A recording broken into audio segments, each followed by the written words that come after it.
Hey guys, and welcome back to Cedarwood Valley.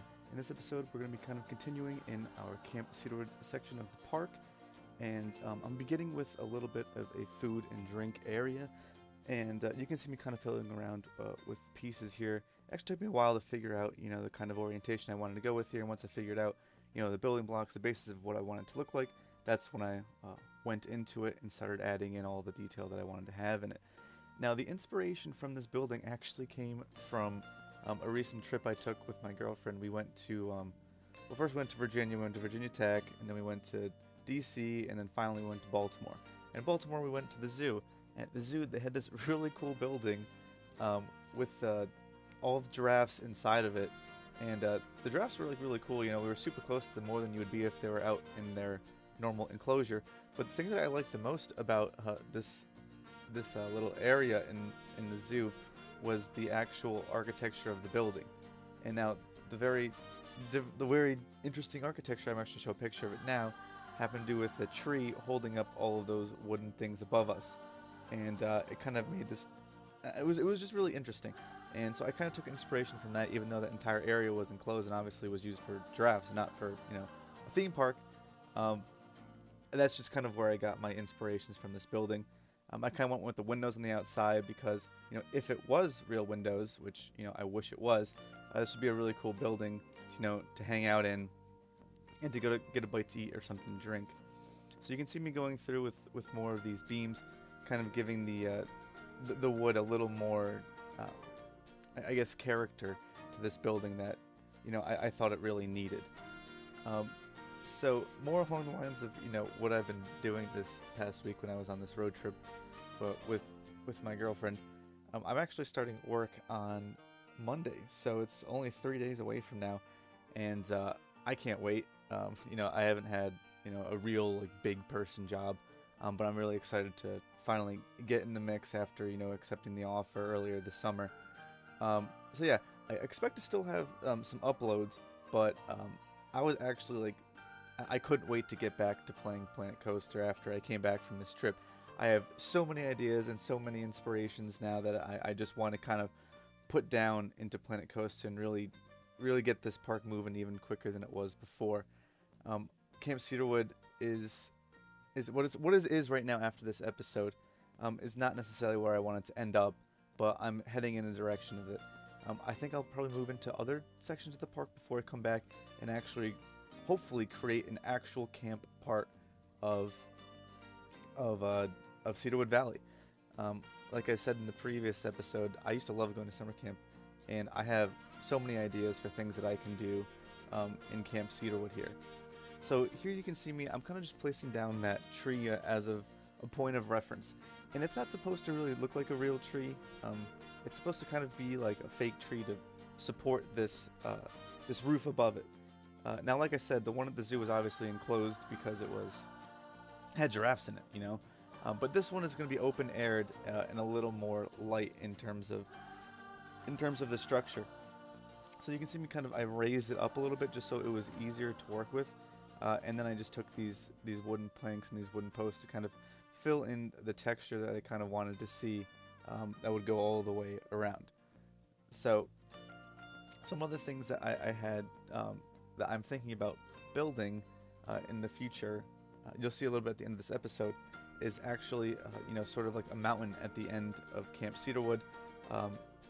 Part of what I did in Virginia was we hiked up a lot we hiked a lot in the Shenandoah Valley, and it was absolutely gorgeous. And there was this one place that was atop the mountains that we had dinner at one night, and all I want right now is to make a restaurant somewhere in the mountains that I create at the end of this episode. I don't think I'll go as far as making actual trails for hiking like I did this entire week, but I sort of do. But it might come secondary for my other interests in this game. I love doing the scenery. I love doing roller coasters. I love theming areas. In terms of just making an entire wildlife and sort of nature section, is something I'm thinking about, but something that's kind of on the back burner from now. I'm not saying I'm getting sick of Camp Cedarwood, but I just have so many other ideas that I wanted kind of not necessarily binge all of my Camp Cedarwood out and then never come back to it. I want to do it a little bit now and a little bit later while I fill in the rest of the park. So you can see me here kind of, I'm gauging, at first I wanted to gauge how large, this top area would be. And you can see the first try, it was not very, it wasn't big enough, for the structure underneath it. So that's when I ended up doing this and, kind of extending it just a little bit on every side, adding some more things in, and then all of this rope underneath. Now, I don't think I put it in this time lapse, but I do end up taking up a whole bunch of those ropes because obviously it's a little bit repetitive. To make it a little bit more organic, I took out a lot of the ropes, when I went in and added lights and things like that. So you can see me kind of extending this support section and then twisting the tree around another time. So it's just a little more stable looking. And I actually really liked the way it turned out. Another thing that I liked about this part of the Maryland Zoo is that it actually had a little bit of foliage and a little bit of rocks, and this whole thing inside was actually quite nice, because even though you were right inside of the giraffe enclosure where they get fed and where they have all of their all of like the trainers watch after them, it still like didn't really feel like a very,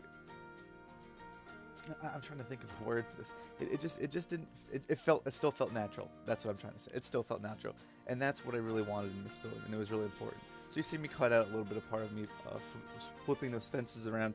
And you can see me put a little bit of rope in there, kind of like a section, maybe if someone needed to get in there and do a little bit of gardening or whatever it might be. So as I said, I took out the part of me lighting this up at night. I might include some cinematics of the night. Actually, I don't know yet because I haven't recorded them yet, but we'll see. And so this next part here, I actually went ahead and I edited the terrain, around this area. You can see it was already raised up when I first started building it, and I kind of wanted to create this little barrier around this entire section right here. And I actually haven't named it yet. I don't know if I will. I'll probably name it some sort of mess hall or cafeteria, something like you would see, in a camp. But I don't really know them yet. So here I'm going to go ahead and make it seem like this is all filled in, like it's actually, part of the topography of the area. So I actually cut out that whole section of doing that because I didn't want to see me just place a whole bunch of bushes there.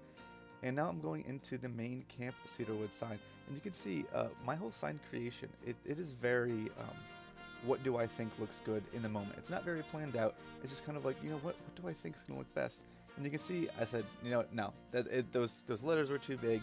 Camp Cedarwood's pretty big to begin with, and so I just said, no, I can't do that. So I went ahead and edited it and made my font a little bit smaller with these little wooden pieces here. And I couldn't decide originally if I wanted to make this, vertical or horizontal. That being, would Camp Cedarwood read with Camp on the top and Cedarwood on the bottom, or Camp Cedarwood being all in one line.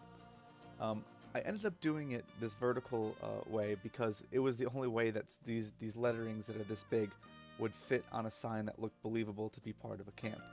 You can see here again me, kind of messing around with the letters. When I thought the O's were too big, I kind of shrunk them down into something a little more manageable.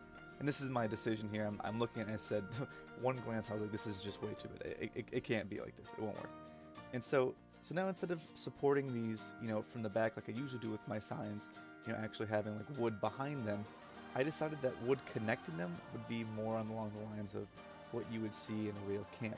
So whereas these letters aren't held up by anything behind them, but by the actual framing around them.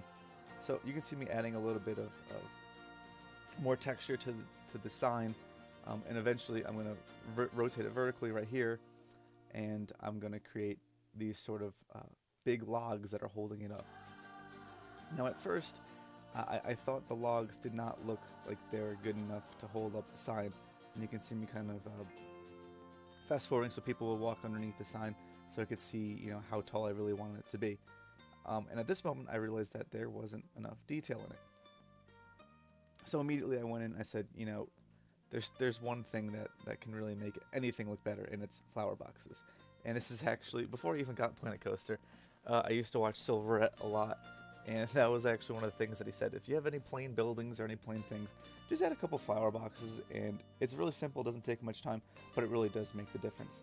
And I know a lot in the last video I talked about stacking the layers, and that is exactly what I'm doing right now. I'm just going back in and kind of seeing where can I add just a little extra detail to make it a little more realistic, a little more interesting. And so I went in with all of these little rope coils here that maybe made it look like that this was held together at least a little bit by rope. And so now I'm adding in a couple of lights, just finishing it off. And then I still, even though I added in those bottom sections of support, I still thought it looked a little bit like this was a big sign, you know. And for a camp, it didn't look like it was very properly, you know, held up. So after I go ahead and add in a little bit of scenery over here, I usually don't add this in, but I thought it might be nice to talk about for the couple of seconds that I do this little part, is that I kind of go from the baseline up. So I start at the bottom with the rocks and those very small bushes, and you can see me work my way up to the bigger trees and the bigger trees, and even sinking some trees into the ground to make them look like different bushes that we don't really have in the game. So now here goes into my section of me supporting the Camp Cedarwood sign in a pretty unique way, I would say. And it's these ropes that are actually connected to these alpine fir trees off to the left and then eventually to the right as well of the sign. I actually did not think I would like it nearly as much as I did, and I liked it so much, in fact, that it's exactly what I did to the other side. You know, I made them a little bit different looking. You know, they weren't completely perfect, you know, in terms of both sides weren't the same rope, they weren't the same length, they weren't the same height of trees. You know, I turned the trees around, that sort of thing, just to create it a little bit more realistic feel to it. So now I'm going in and dropping in these planters, and if you don't know already, I think I've already talked about this, I can't remember. But anyways, if you don't know already, if you drop these planters underground, even in pathways, guests will avoid them at all costs, which is really helpful when you're placing scenery in the middle of paths like I am right now. Because I didn't really want to, you know, change the size of the sign. It was a pretty good size as it was, I thought, and it just didn't make sense for me to redo this path work, which I didn't even put in this video because it was very not fun to do. As we all know with the pathing tools, it's not a very user-friendly tool at the moment, even though it has come a long way since release.